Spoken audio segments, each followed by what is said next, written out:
Hello my dear students, welcome back to Magnet Brains, the only channel where you get 100% free and quality education without any paid subscription.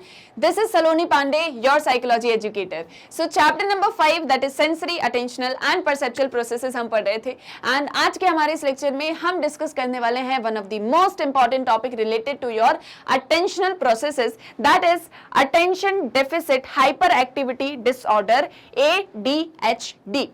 So chapter number 5 हमने start किया और इस chapter से related ढेर सारे topics को हमने हमारे प्रीवियस लेक्चर्स में डिस्कस किया, जहां हमने sensory processes and attentional processes को इन डिटेल में डिस्कस कर लिया है, टॉपिक वाइज डिस्कस कर लिया है. आई होप सो आपने वो सभी लेक्चर्स देखे होंगे और आपको सभी लेक्चर्स सभी टॉपिक्स बहुत अच्छे से क्लियर हो गए होंगे विदाउट एनी डाउट. और नहीं देखे तो फटाक से जाके सारा सब कुछ देख लो. So we were discussing about attentional processes, जहां पर हमने अटेंशन के बारे में जाना, सिलेक्टिव सस्टेन्ड अटेंशन क्या होता है, इन सारी चीजों को डिस्कस किया, स्पैन ऑफ अटेंशन क्या है, डिवाइडेड अटेंशन क्या है, ये सब कुछ हमने डिस्कस किया. अब एक चीज है कि अटेंशन तो हमने समझ लिया क्या होता है, जहां पर आप किसी चीज पर फोकस कर रहे होते हो, सर्टेन स्टिमुलस के ऊपर आप फोकस कर रहे हो from the group of all the stimulus that is present in your external and internal world. अब इस अटेंशन के ढेर सारे जो है टाइप्स वगैरह होते हैं. ठीक है, हमने क्या समझा कि अटेंशन क्या है कि एक ग्रुप ऑफ स्टिमुलस में से जब आप किसी सर्टेन स्टिमुली के ऊपर फोकस करते हो दैट इज योर अटेंशन. अब अगर आपने खुद से किसी स्टिमुलस को सिलेक्ट किया है सो दैट इज सिलेक्टिव अटेंशन, और अगर आपका अटेंशन लंबे समय तक है जिसके अंदर कॉन्सेंट्रेशन आ रहा है सो that is your sustained attention. अब सस्टेन्ड अटेंशन जो है वो किस एक चीज से रिलेटेड होता है, लॉन्गर टाइम पीरियड से, मतलब कि आप कितने लंबे समय तक किसी एक चीज के ऊपर कॉन्सेंट्रेट कर सकते हो जिसमें विजिलेंस की जरूरत होती है. अब ये सारा सब कुछ तो अटेंशन से रिलेटेड हमने पढ़ लिया, समझ लिया, आई होप सो क्लियर भी होगा. अब एक चीज आती है कि बहुत सारे ऐसे लोग होते हैं, हम में से शायद वो हम भी हैं, आप हो, और भी ऐसे बहुत सारे लोग होंगे जिनके अंदर जो है अटेंशन पे नहीं कर पाते हैं चीजों को लेकर. हमको बहुत बार हमसे ये प्रॉब्लम होती है या किसी और से होती है, मे बी पेरेंट्स को अपने बच्चों से होती है कि हम अटेंशन पे नहीं कर पा रहे हैं, हम बहुत ही ज्यादा डिस्ट्रैक्ट रहते हैं, हमें छोटी से छोटी बात भी डिस्ट्रैक्ट कर देती है ना. बहुत बार ये एक चीज हमको देखने को मिलती है कि हम जो है अटेंशन पे नहीं कर पा रहे, हम किसी एक चीज के ऊपर फोकस नहीं कर पा रहे हैं, हमें हर थोड़ी देर में कुछ ना कुछ तरीके का डिस्ट्रैक्शन होता रहता है. जैसे मान लो अगर हम पढ़ने बैठे हैं तो थोड़ी देर पढ़ा हमने, उसके अंदर जो है हम कंसंट्रेट नहीं कर पाए, फिर उसके बाद में थोड़ी देर मन जो है किसी म्यूजिक में लग गया, थोड़ी देर कहीं खेलने में लग गया, थोड़ी देर जो है कहीं किसी और चीज में लग गया, और कहीं एक जगह पर फुल कंसंट्रेशन नहीं है बल्कि बहुत ही डिस्ट्रैक्ट वे में काम कर रहे हैं. बहुत बार ये चीज होती है, स्पेशली चिल्ड्रन के साथ में ये चीज ज्यादा होती है, बच्चों के साथ में जो है जो प्राइमरी स्कूल एज में होते हैं, यानी कि आप मान के चलो 4 या 5 ईयर्स से लेके आपके 10 ईयर्स तक या 12-13 ईयर्स तक भी हम मान के चलें, 5 to 13 ईयर्स हम मान के चलें, जस्ट एक एज ग्रुप. तो जनरली हमको इन बच्चों के अंदर ये एक कॉमन बिहेवियरल डिसऑर्डर देखने को मिलता है, जहां पर वो क्या नहीं कर पा रहे हैं, अटेंशन पे नहीं कर पा रहे हैं, फोकस नहीं कर पा रहे हैं, कॉन्सेंट्रेट नहीं कर पा रहे हैं. क्लियर है, आया समझ में? क्या देखने को मिल रहा है, कॉमन बिहेवियरल डिसऑर्डर है और बिहेवियर से रिलेटेड है, मतलब कि आप अटेंशन पे नहीं कर पा रहे हो चीजों में, तो आपका एक तरीके से ये बिहेवियरल डिसऑर्डर है. अब ये जनरली हमको बच्चों के अंदर देखने को मिल रहा है. इसे impulsivity, excessive motor activity and an inability to attend भी कहा जाता है, जहां पर आप चीजों को अटेंड नहीं कर पाते, इन शॉर्ट आप अटेंशन पे नहीं कर पाते हो. बहुत ज्यादा मोटर एक्टिविटी होने की वजह से, इम्पल्सिविटी होने की वजह से भी ये चीजें अक्सर हो जाती हैं. But exactly what is this attention deficit hyper activity disorder that is ADHD, इसको हम इन डिटेल समझते हैं.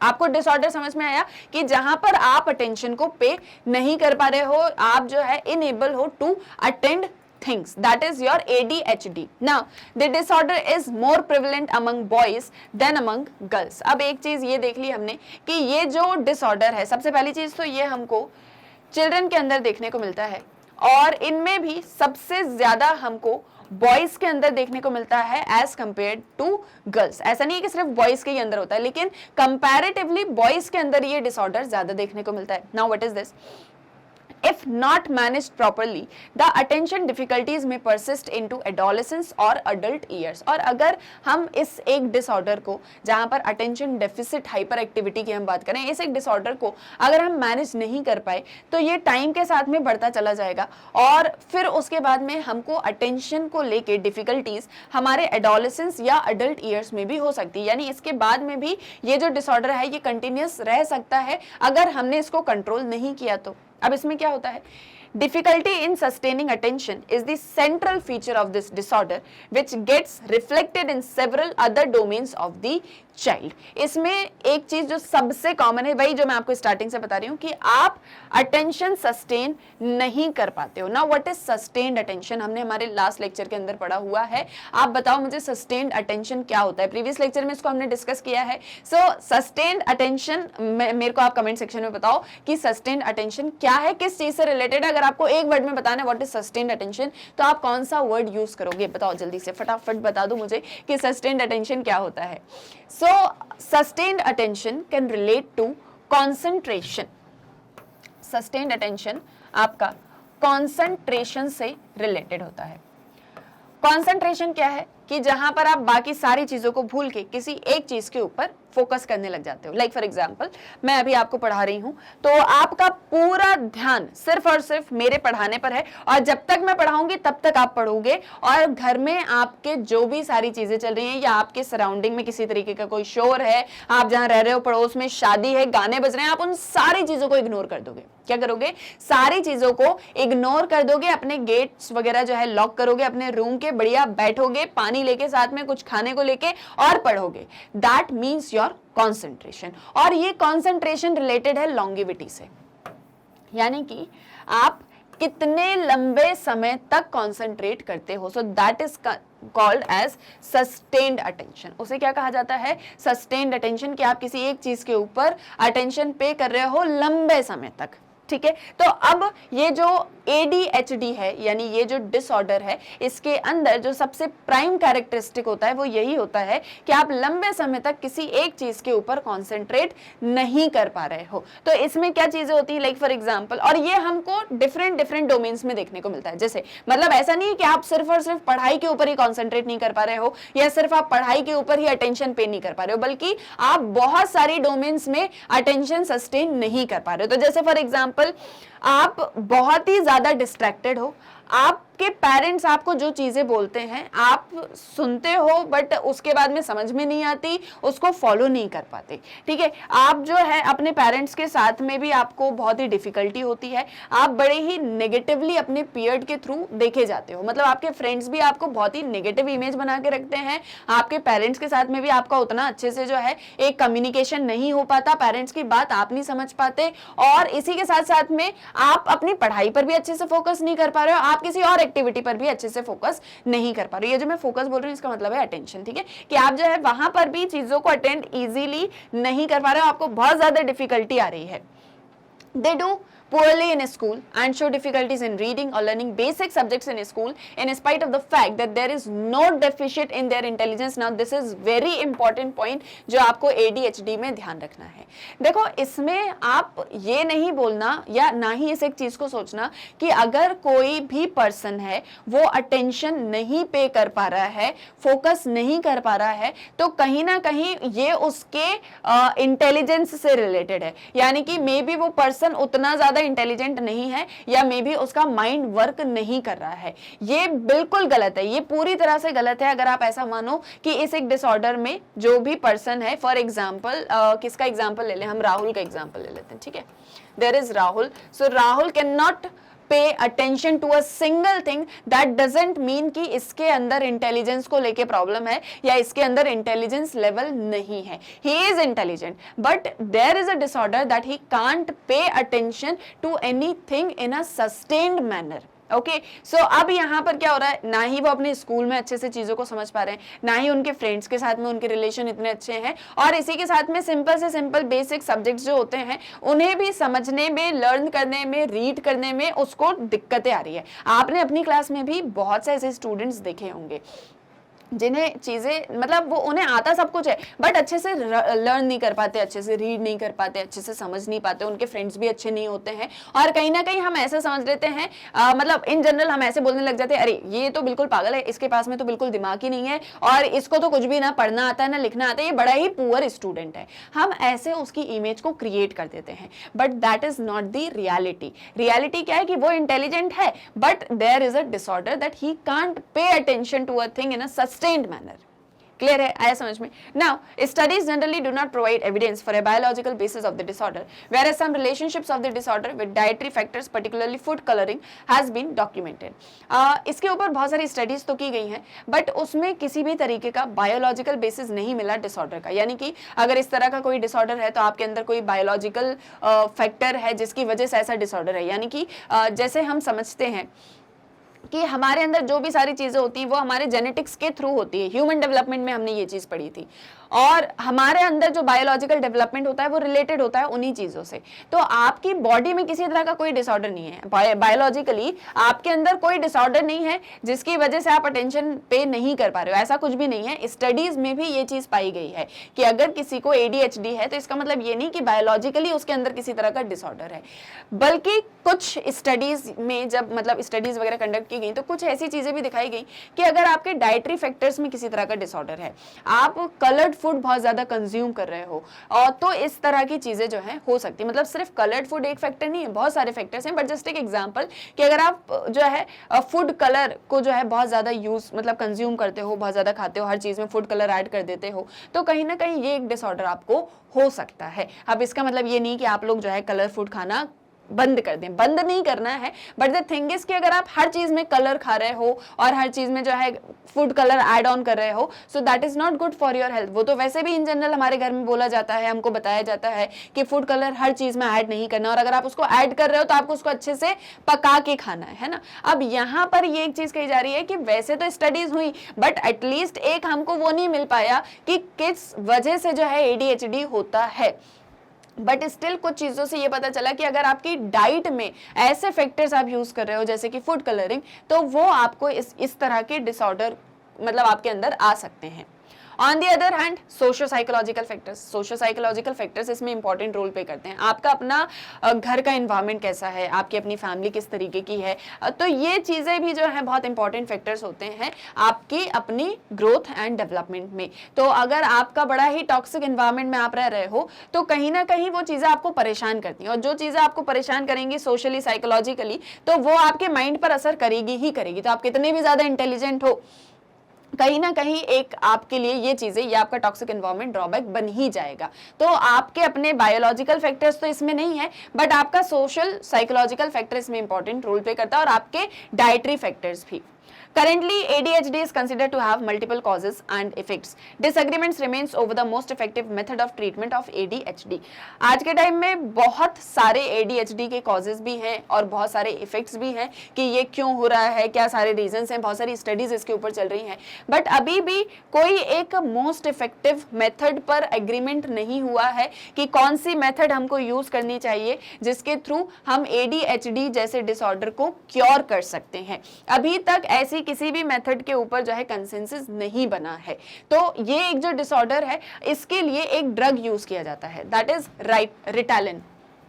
रिटालिन एक ड्रग होता है जिसे यूज करने से जो चिल्ड्रंस की ओवर एक्टिविटी होती है और जो डिस्ट्रैक्टिबिलिटी होती है डिस्ट्रैक्टिबिलिटी उसको डिक्रीज किया जाता है। मतलब कि अगर आप बहुत ही ज्यादा डिस्ट्रैक्ट रहते हो, आपका कहीं पर फोकस नहीं होता है तो आपको रिटालिन जो ड्रग है यानी कि ये एक ड्रग वो नहीं वो जो ड्रग्स वगैरह अब्यूज होता है वो वाला ड्रग्स नहीं बल्कि आपके एक मेडिसिन है, एक क्योर है कि जिसके थ्रू आपका अटेंशन जो है आप थोड़ा बहुत फोकस कर पाओगे। बट इसके भी जो है ना बहुत सारे साइड इफेक्ट्स होते हैं, ठीक है, इसके भी बहुत सारे साइड इफेक्ट्स होते हैं और टाइम मतलब ऐसा माना जाता है कि रिटालिन के थ्रू आपकी जो डिस्ट्रैक्टिबिलिटी है, आपका जो अटेंशन है, कॉन्सेंट्रेट है, ये एबिलिटीज को ठीक किया जा सकता है, क्योर किया जाता है, लेकिन it does not cure the problem. और बहुत बार ऐसा होता है कि इसके नेगेटिव साइड इफेक्ट्स हो जाते हैं जिसकी वजह से आपकी नॉर्मल ग्रोथ पर भी असर पड़ता है, आपकी हाइट, आपका वेट जो है इन चीजों पर असर पड़ने लग जाता है। सो अगर हम ये कहें कि अगर किसी को ऐसा डिसऑर्डर है उसको रिटालिन मेडिसिन दे दो तो वो ठीक हो जाएगा, सो दैट्स नॉट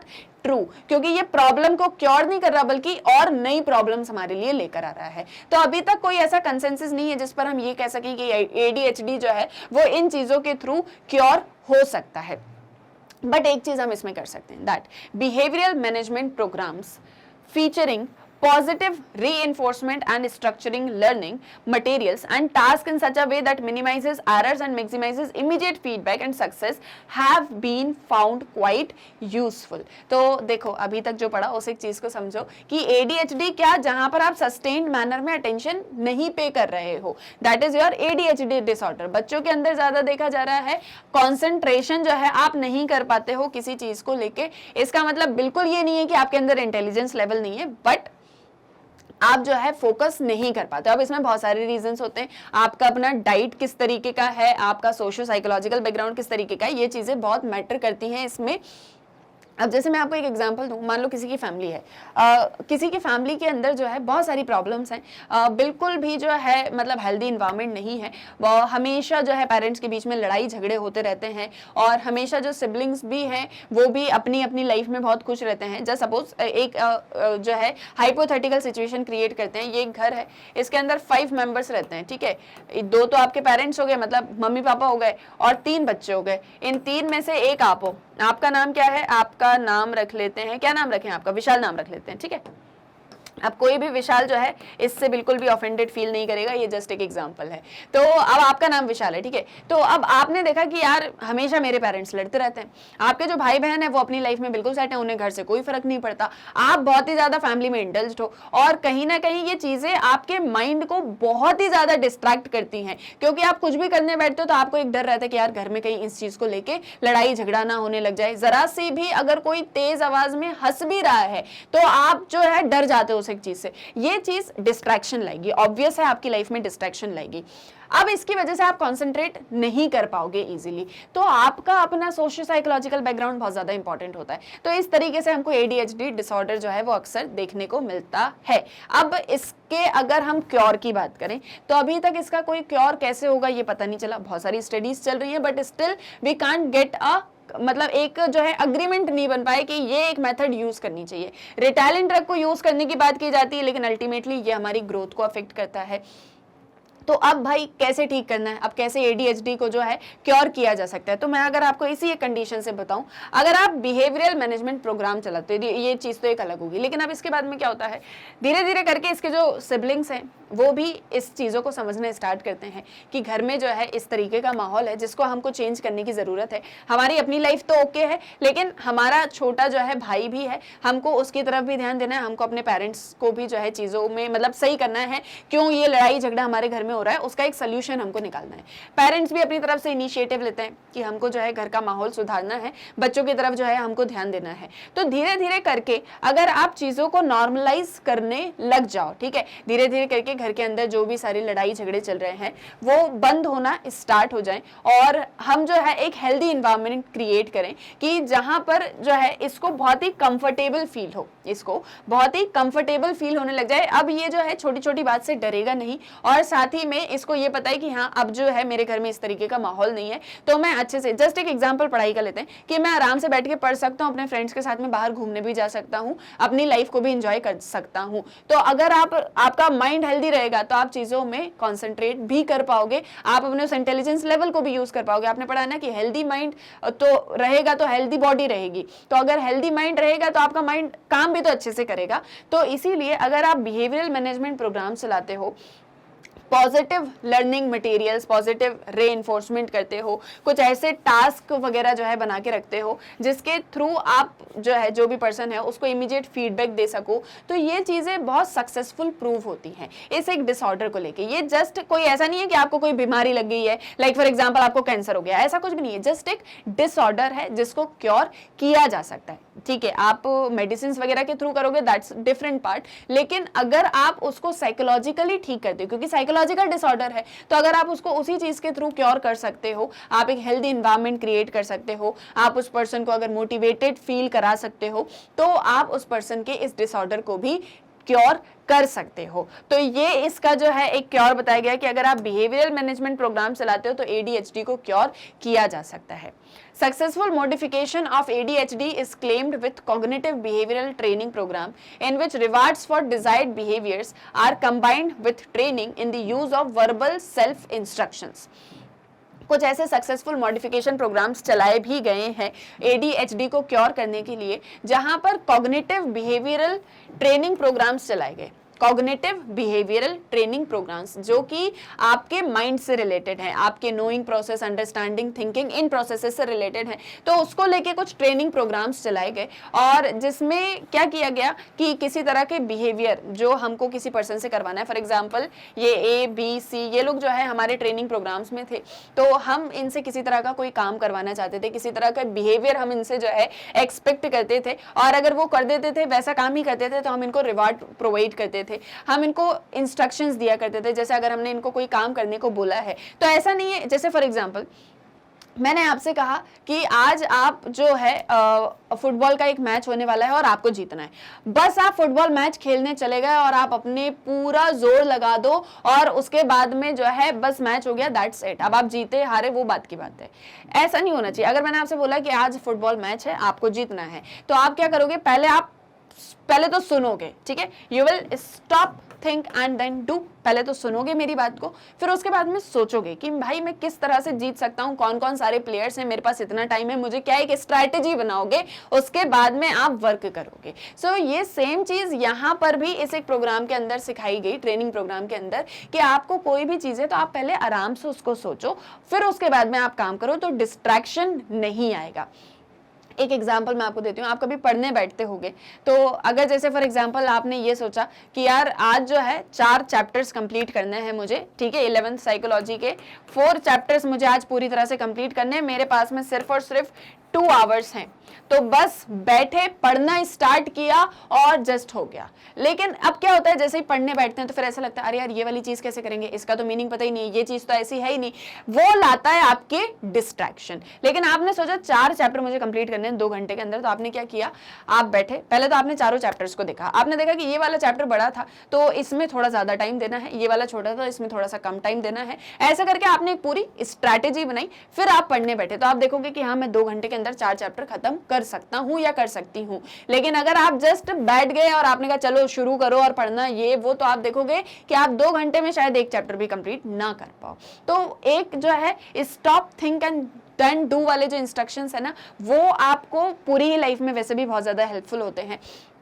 और यहाँ ये जो कॉग्निटिव बिहेवियरल ट्रेनिंग प्रोग्राम्स हैं, इसमें भी बहुत ज़्यादा सक्सेसफुल रहे हैं ADHD को क्योर करने में। With this procedure the ADHD children learn to shift their attention less frequently and to behave reflectively, a learning that is relatively stable over time. तो इसके थ्रू क्या हुआ, इस प्रोसीजर के थ्रू, कि बच्चों ने ये एक चीज़ सीखना स्टार्ट करी कि कैसे हम जो है, मतलब अब हमको अटेंशन बहुत ही जल्दी जल्दी शिफ्ट नहीं करना है, हम आराम से पहले एक काम करेंगे फिर हम दूसरा काम करेंगे। एक तरीके से आपने टाइम टेबल बना लिया कि पहले ये चीज करनी है, ये चीज ऐसी है, मुझे इतने टाइम में इसको खत्म करना है, फिर मैं दूसरी चीज को करूंगा। तो एक आपके बिहेवियर में भी चेंज आ रहा है, आपके कॉन्सेंट्रेशन में भी चेंज आ रहा है और धीरे धीरे ओवर अ टाइम पीरियड आप चीजों को सीख रहे हो। So that is the ADHD। इसका मीनिंग क्या होता है, इसको लेके क्या सारे कॉजेज होते हैं, इसको क्योर कैसे किया जा सकता है और क्या प्रोग्राम्स इसके अंदर आप यूज कर सकते हो। तो ADHD जस्ट एक कॉमन अटेंशन से रिलेटेड डिसऑर्डर है और इसमें हमको बिल्कुल भी ऐसा नहीं सोचना है। देखो आप तो साइकोलॉजी पढ़ते हो तो आप इन चीज़ों को जानते हो अच्छे से कि जो है माइंड से रिलेटेड डिसऑर्डर्स होते हैं, मेंटल प्रोसेस से सारी चीज़ें होती हैं, लेकिन जिन्हें नहीं पता होता वो अक्सर ऐसे लोगों को पागल घोषित कर देते हैं। ये पागल है, इसके समझ में नहीं आ रहा है, ये बिल्कुल ही जो है, हम ऐसे बोलते हैं ना, ये मूर्ख इंसान है, बेवकूफ़ है, ऐसे वर्ड्स हम यूज़ करने लग जाते हैं। सबसे पहली चीज़ तो यही बुलिंग होती है, ठीक है। अब दूसरी चीज, अगर ऐसी चीजें किसी के साथ में है तो हमको उसको समझना है, इसको आप साइकोलॉजी के थ्रू क्योर कर सकते हो। तो अगर इस तरीके का डिसऑर्डर आपको दिखता है कभी भी कहीं भी, तो आपको अब पता रहेगा ना कि इसको भाई क्योर कैसे किया जा सकता है। अगर आप फोकस नहीं कर पा रहे हो सकता है ये डिसऑर्डर आपके अंदर हो सकता है आप भी बहुत जल्दी डिस्ट्रैक्ट हो जाते हो और आपका एक कंट्रोल नहीं है, आप कॉन्सेंट्रेट नहीं कर पा रहे हो किसी एक चीज के ऊपर, आपका अटेंशन जो है वो आप फोकस नहीं कर पा रहे हो सकता है ये चीज आपके अंदर भी हो सकता है मेरे अंदर भी हो। तो आपको उसको कैसे करना है, क्या एक चीज आपको ध्यान में रखनी है, stop, think and then do. पहले चीजों को अच्छे से समझो, उसके लिए कोई स्ट्रैटेजी बनाओ, फिर उस पे काम करो, तो आप उसे काम को बिल्कुल अच्छे से कंसंट्रेट करके कर सकते हो। फिर आप दूसरी चीज करो तो डिस्ट्रैक्शन जो है वो नहीं आएंगे।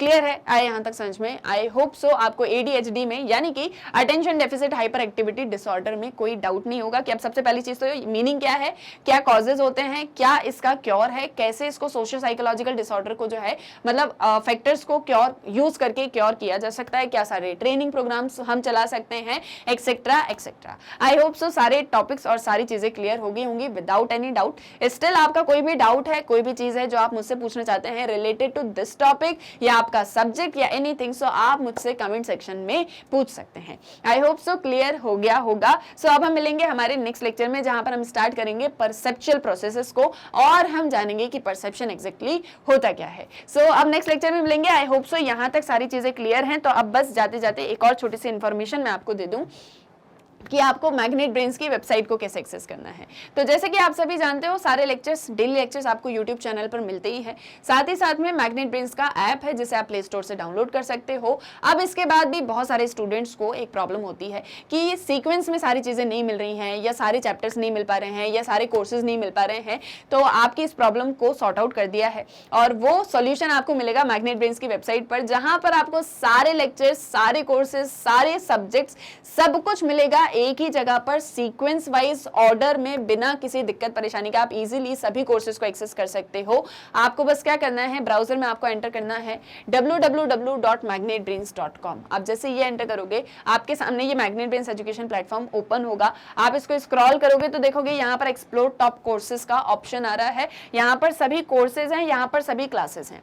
आपको जो भी कोर्स पढ़ना है, आपको जो भी क्लास पढ़ना है, उस पर आपको क्लिक करना है। उससे रिलेटेड सारे चैप्टर वाइज वीडियोस आएंगे, सॉरी सब्जेक्ट वाइज स्क्रॉल करोगे और भी वीडियोस देखने को मिलेंगे। सभी के नीचे वॉच नाउ का बटन है। जैसे आपको क्लास 11 साइकोलॉजी पढ़ना है, आपने देखा क्लास 11 साइकोलॉजी, वॉच नाउ पे क्लिक किया, ये आगे सारे चैप्टर, जो चैप्टर पढ़ना है चैप्टर पे क्लिक करना, उससे रिलेटेड सारे सब टॉपिक्स आ जाएंगे। वॉच नाउ आपको सभी के आगे दिख रहा है। जो भी टॉपिक अब आपको स्टडी करना है जस्ट वॉच नाउ पे क्लिक किया और ये वीडियो ओपन।